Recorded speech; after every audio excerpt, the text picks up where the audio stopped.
Hello everyone and welcome to this week's Adobe scripting tutorial.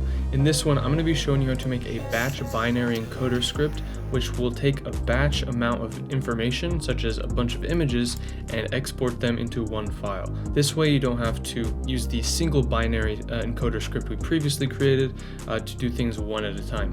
We're going to be taking a whole folder full of images or whatever you want, and then automatically generating our own JavaScript code that we can just copy and paste into our UI, and then use these variables to input our binary information. Before we get started on this video, I just want to remind you down below, be sure to hit the subscribe button and hit the bell icon to be notified of new videos coming out twice weekly on the channel. And down in the description, if you want to follow along and download the code, you can go to the GitHub link, and down there as well you can follow us on Instagram. And of course, be sure to join the Discord server to get help with scripting, extensions, plugins, expressions, and submit tutorial ideas. So we're going to be expanding a bit on this previous project we did, which takes a simple image and converts it to this binary string information, which we can input to a variable and use that as image data inside of our script. Or you can also encode things like entire other scripts, projects, and much more. And if you remember how it works, it essentially takes the information from that file, turns it into this binary encoding format, and then writes that to a new file. All we're going to be doing in this video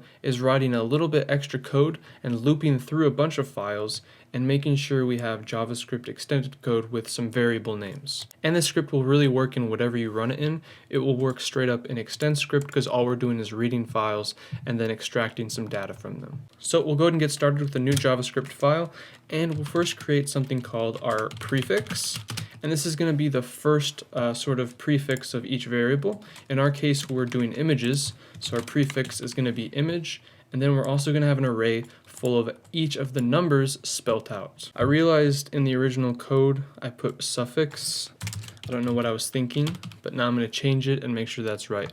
We're going to copy and paste this whole array full of numbers spelt out because it did take a while to make and a lot of copying and pasting. Essentially, it just counts out 1, 2, 3, 4, and all we're going to do is loop through as many files as we have, and each time it's going to add our prefix plus the current number array. So if this was first, it'd be image 1, and then the next time it's going to be image 2, etc. So if you need even more items than this, you can just keep typing in more and more to the array to support more. In my case, I like this format. I don't like to use numbers or anything that would make this script a little bit easier, so for me, typing all this out was worth it. Then we need a folder to source our images from, so I have this folder here full of all of my files, and I'm just going to reference it with a variable called folder is equal to, this is a folder, and the location of that folder is in my C drive, the test folder, and shape stuff. Then if you're ever curious and not sure if your variable is accurate, you can just check if our folder.exists. True, it does exist, so we're good. Now we're going to get all of the files within here. So I'm going to create a variable called files and set this equal to our folder.getFiles. This will get every single file within your folder regardless of its format. So one thing we are going to be doing is creating a text file inside of here to store all of our binary data. So one thing to realize is if you run this more than once, you're going to have an extra file in here that's not an image file. So what we're going to do with all of our files is filter it out so we just get the format we want. In our case, we just want images, so I'll create an empty array called images. And now I'm going to loop through all of my files. Var I is equal to 0, and we'll increment just before the file's length. And then we're going to say if something is true, we're going to store the current file in our images by saying images.push files I. The case we want to check is if it contains a certain extension. We're going to be checking for .png, but if you have a different format, you can put whatever you want here. We're going to check if our files, our current file, .name, so this one would be called 01.png. We want to check if the name contains something, and the way we check if it contains something, we check for the index of it. If the index of it is greater than 0 or 0, then we know it exists inside the string. So we'll say if it's not equal to -1, which means that essentially this PNG string is contained in the name. If that's the case, we want to store in our images. So now we can alert all of our images, and now you can see if I go ahead and run it, it's going to give me all of my images and exclude this binary.txt we have in here. So now that we have all of our images, all that's left to do is basically loop through those images and use the previous binary code to store all that data into a file. We're going to create a giant string which represents this entire file right here, and then just write it to the file. So we can actually use this as a reference. We're going to now loop through all of our images. So we'll just recycle the variable I, and for I is less than our images.length, increment I by 1. And for each time through, we're going to need a variable called basically like the total string. And then each time through, we basically want to say the total string is equal to itself plus something.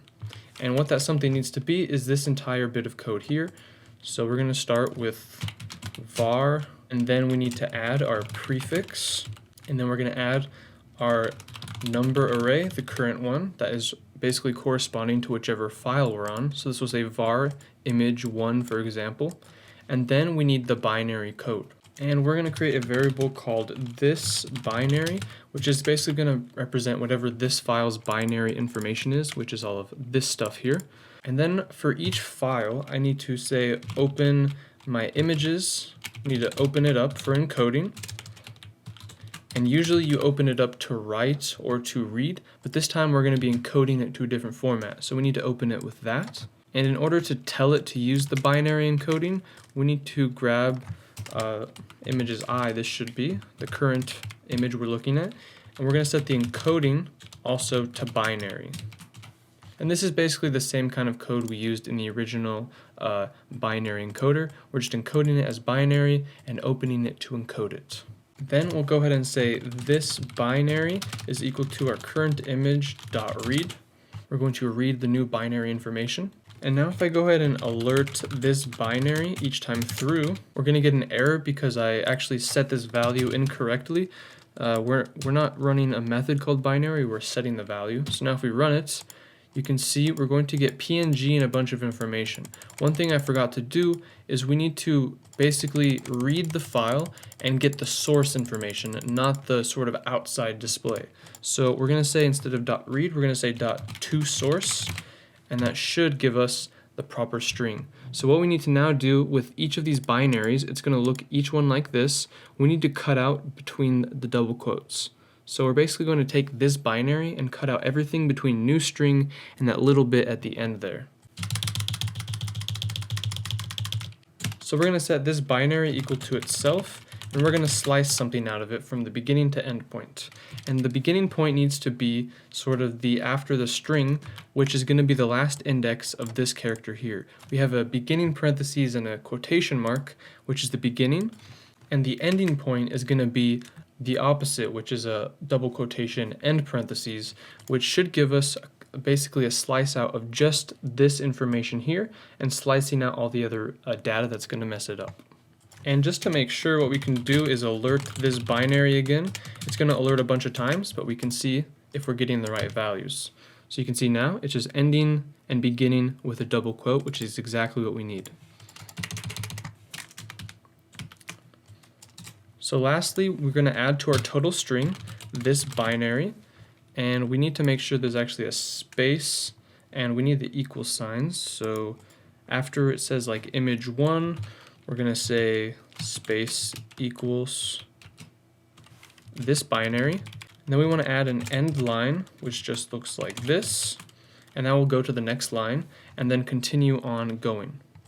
So now at the very end, if I go ahead and alert my total string, let's see what we get. The string might be too big to display actually, so what we're going to have to do is just write it to a file and make sure it works. So after all this, I'm just going to create a temp file called myFile in the same location as our original image files and call it binary.txt. And then I'm going to take my file and open it up so I can write to it. And then I'm going to take my file, and the information I'm going to write is my total string. And then finally, let's make sure we close our file in the end to not have any leaks. And if we run this, nothing should happen. But if we go into our folder where all of our files are located, we have a fresh binary file which should have given us all of these images here. Just to make sure it works in other cases, I'm going to delete some of the files here and then run it again. And now we should get our binary file with the same number of images or whatever files you have in your folder. But that's going to do it for this week's video, guys. I hope you enjoyed. If you did, hit the thumbs up button, hit the subscribe button, and the bell icon down below. If you want to check out the code and use it for yourself, check out the GitHub link in the description where you can follow us there, and also follow us on Instagram to get live updates. Also, make sure you join the Discord server and get help with scripting, extensions, plugins, expressions, and much more. But that's going to do it for this video, guys. I hope you enjoyed. We'll see you next time.